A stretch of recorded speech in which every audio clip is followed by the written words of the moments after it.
The Raptors continue to suck the big wad to start basketball games. As they drop this one, at least with a minute and a half to play, it's 128-105 for the Milwaukee Bucks. And this game, other than the first, couple minutes when the Raptors were up 8-1, other than that, never in jeopardy. Absolutely never in jeopardy. The Raptors couldn't make shots. And the entire game, it's Lillard. Drive.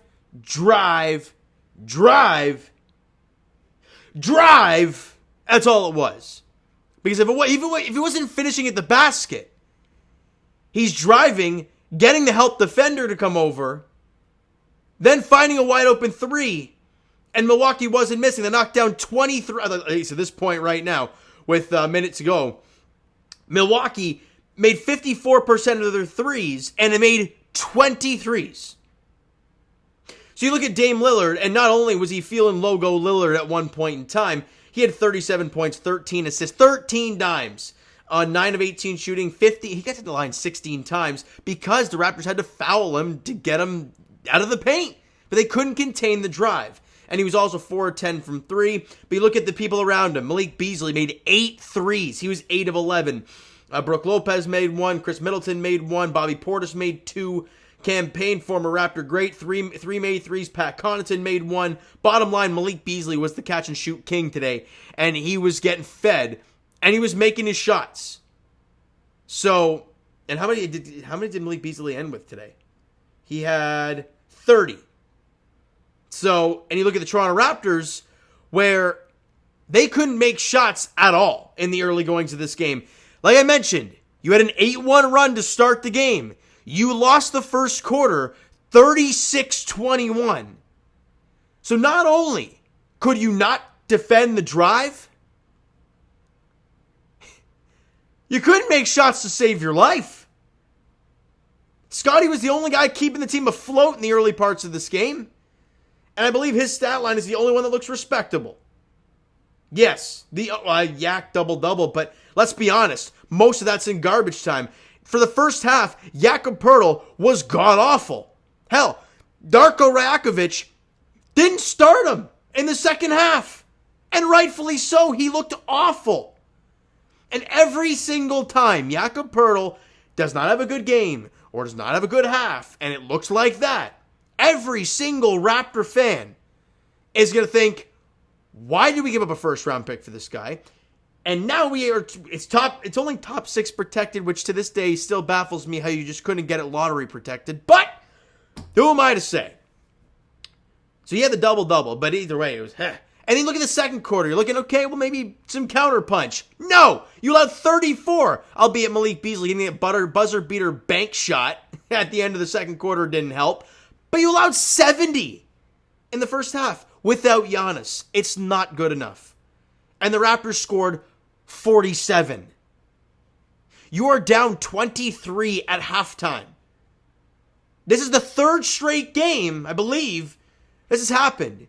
You got Actually, no, I don't think it was that bad against Boston? I know they were down big at one point, but was that at halftime? I don't know. Either way, they weren't good at all. In the last 2 games in particular, they were piss poor at the break. And then in the third quarter, they at one point get it up to 30. What was the biggest lead today? It was in that quarter. 33. And then the Raptors grind it down. They give you the fake comeback. They actually win that third quarter by 2, 32-30. But the problem is you allow 30. And yeah, you go into the fourth quarter and you're down 21. And then they have a big push in the third quarter to start, right? They end up getting the deficit down to 15 with like 6 to play. And it's right there. At one point, it was like a 37-16 run. You're feeling good. But the problem is you were down 33 and you're not playing the Wizards. The Bucks found a way to lock it down, made some shots late to push away, and they beat the Raptors 128-110 128-112 right now, with 16 seconds to go. Like, sure, you won the third and fourth quarter, great. I mean, you won them by 5 combined. Like, you won by 2 in the third quarter and 3 in the fourth, or by 3 in the fourth quarter. At least that's where it is right now. It doesn't mean a damn thing. Because you're down 23 at the break. It's not good enough. And I'm like, sure, the expectation shouldn't be to win this game. The Bucks are a great team. Even without Giannis, they still have great shooters. And oh, by the way, my favorite player, Dame Lillard. And so you don't expect to. That first game the Raptors played against Milwaukee was phenomenal, right? You made all your threes. They couldn't make shots. You contained Giannis and Dame Lillard. Today, you couldn't do squat.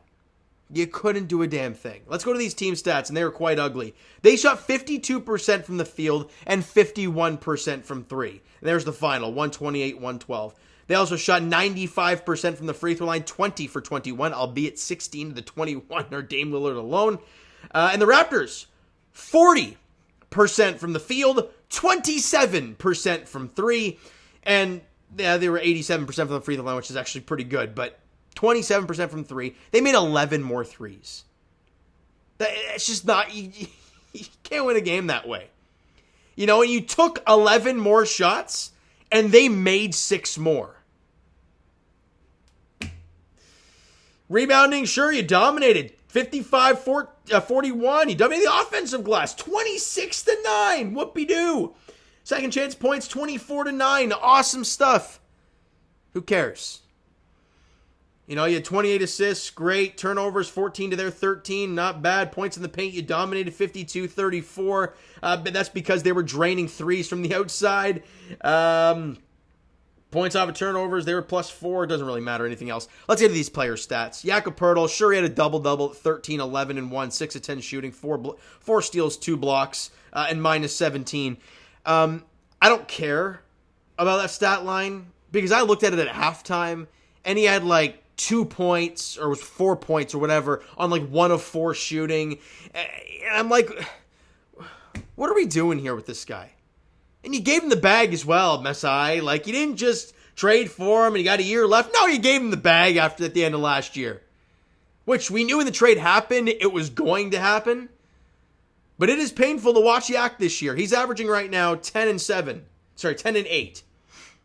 It's not great. He's only playing 24 minutes for you. And his free throw shooting is 41%. Sure, he's not a great free throw shooter, but 41% is awful. All right. Now, who else we got? Dennis Schroeder. He struggled yet again for shooting the ball. I think he was really bad in that Wizards game shooting the rock. Today, kind of the same deal. 9 points, 3 assists, 5 rebounds, 2 of 9 shooting, 4 of 4 from the line, 1 of 4 from 3, had 2 steals, -29 on the floor. Again, Lillard just attacking, more or less attacking Grady Dick, who had to start today. Obviously, no OG, no Gary, so you needed a guy to step into the starting lineup, and Grady was that guy.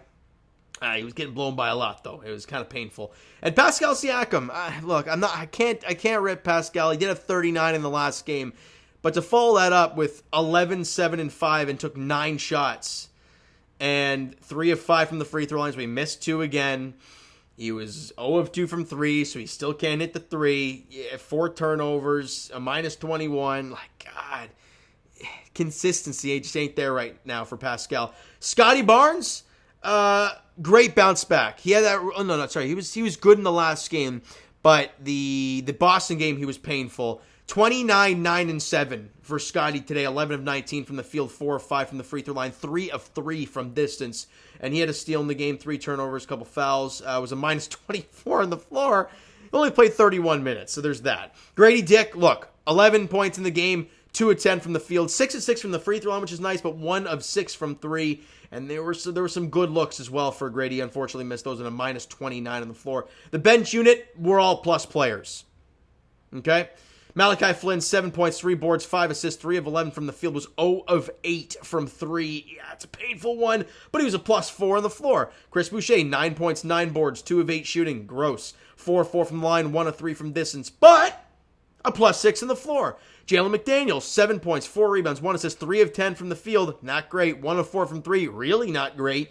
Had a steal and a block. Was a +21 in a game where you lost by, what was it, almost 20? What? That's nasty. He was obviously out there for that third quarter spell for the Raptors. Precious Achiuwa, 11 points, 4 boards, 4 of 7 shooting, 2 of 2 from the line, was 1 of 2 from 3. Had a couple blocks in the game. Was a -3 on the floor. Your starting unit is just getting slaughtered on the defensive end. With no OG, it just looks all out of sorts. And other than Scotty Barnes, there ain't much positives right now. So, on to the next one. But guess what? You play Boston again. You play Boston at Scotiabank Arena in the Raptors' first in-season tournament game. How excited are we for that, Raptor fans? I'm excited to see the court. It's about it, though. Because we're going to watch Boston, and God forbid you don't have OG or Gary for that game, and it could go really bad. So we'll see how that one plays out, all right? So you know what, guys? That's going to do it for this one. If you enjoyed the video, and not this game, because it sucked, hit that like button. I do appreciate it. Hit the subscribe button. You guys not already. Comment down below your thoughts on the video, thoughts on the game. Would you like? Would you not like? There is a lot to not like and very minimal to like from this game. If I see anything about, well, at least they put the comeback effort. Enough of that fake comeback garbage. You're down 33, for God's sakes. Can't get much worse than that.